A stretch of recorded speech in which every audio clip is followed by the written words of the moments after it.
ಬಂಧುಗಳೇ, ಯಡಿಯೂರಪ್ಪ ಅನ್ನುವ ಹೆಸರಿನಲ್ಲಿಯೇ ದೊಡ್ಡ ಶಕ್ತಿ ಇದೆ. ಇಡೀ ಕರ್ನಾಟಕದಲ್ಲಿ ಬಡವರ ಮನೆಯಲ್ಲಿ, ಬಡವರ ಮನದಲ್ಲಿ, ದೀನ ದಲಿತರ ಹೃದಯದಲ್ಲಿ ಯಾವ್ದಾದ್ರು ಒಂದು ಹೆಸರು ಮಿಡಿತಾ ಇದ್ರೆ ಅದು ಯಡಿಯೂರಪ್ಪ ಅನ್ನುವಂತ ಮಾತನ್ನ ನಾನು ಹೇಳಕ್ ಇಚ್ಛೆ ಪಡ್ತೀನಿ. ಈ ಕೋಟೆ ನಾಡು ಒಣಕೆ ಓಬವ್ವನ ಮದಕರಿ ನಾಯಕನ ನಾಡಿನಲ್ಲಿ ಬಿಸಿಲು ಬರಗಾಲ ಶಾಶ್ವತವಾಗಿದ್ದಾಗ ಈ ನಾಡಿಗೆ ಶಾಶ್ವತವಾಗಿ ನೀರನ್ನ ಉಣಿಸಬೇಕು ಅನ್ನುವಂತ ಯೋಜನೆ ಅಪ್ಪರ್ ಭದ್ರಾ ಪ್ರಾಜೆಕ್ಟ್. ಬಹಳ ವರ್ಷದಿಂದ ಈ ಯೋಜನೆ ನೆನೆಗುದಿಗೆ ಬಿತ್ತಿತ್ತು. ಯಜಮಾನರಾದಂತ ನಿಜಲಿಂಗಪ್ಪ ಅವರ ಕಾಲದಿಂದ ನೆರೆಗುದಿ ಬಿದ್ದಂತ ಈ ಯೋಜನೆಗೆ 2008ರಲ್ಲಿ ಮುಖ್ಯಮಂತ್ರಿ ಆದ ತಕ್ಷಣನೇ ಮೊಟ್ಟ ಮೊದಲನೆಯ ನಿರ್ಧಾರ ಈ ಮಧ್ಯ ಕರ್ನಾಟಕದ ಬಿಸಿಲಿನ ನಾಡಿಗೆ ತಂಪನ್ನ ಕೊಡಬೇಕು, ನೀರನ್ನ ಕೊಡಬೇಕು, ಕುಡಿಯೋ ನೀರನ್ನ ಕೊಡಬೇಕು ಅಂತ ಹೇಳಿ ನಿರ್ಣಯ ಮಾಡಿ ಅಪ್ಪರ್ ಭದ್ರಾ ಪ್ರಾಜೆಕ್ಟ್ ಗೆ ಚಾಲನೆಯನ್ನ ಕೊಟ್ಟಿದ್ದಾರೆ.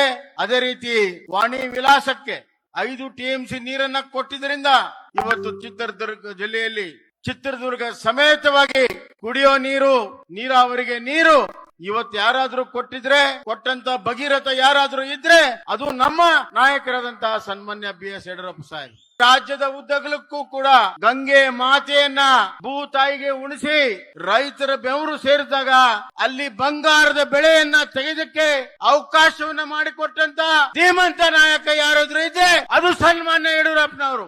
ರಾಜ್ಯ ಇದನ್ನ ಗುರುತಿಸಬೇಕು, ರಾಜ್ಯದ ಜನ ಇದನ್ನ ಗುರುತಿಸಬೇಕು. ರಾಜಕಾರಣದಲ್ಲಿ ಸುಳ್ಳು ಹೇಳಿ ಜನರನ್ನ, ಜನಾಂಗವನ್ನ ದಾರಿ ತಪ್ಪಿಸಿ ಕೇವಲ ಅಧಿಕಾರಕ್ಕಾಗಿ ರಾಜಕಾರಣ ಮಾಡುವಂತ ಈ ದಿನಮಾನಗಳಲ್ಲಿ ಒಬ್ಬ ಪ್ರಾಮಾಣಿಕ, ಒಬ್ಬ ಜನಪರವಾಗಿರುವಂತ, ಜನನಾಯಕನಾಗಿರುವಂತ, ರೈತನ ಮಗ ಆಗಿರುವಂತ ಕೈಯಲ್ಲಿ ಅಧಿಕಾರ ಕೊಟ್ರೆ ಏನಾಗುತ್ತೆ ಅನ್ನೋದನ್ನ ಸನ್ಮಾನ್ಯ ಯಡಿಯೂರಪ್ಪನವರು ರಾಜ್ಯಕ್ಕೆ ಮಾಡಿ ತೋರಿಸಿದ್ದಾರೆ.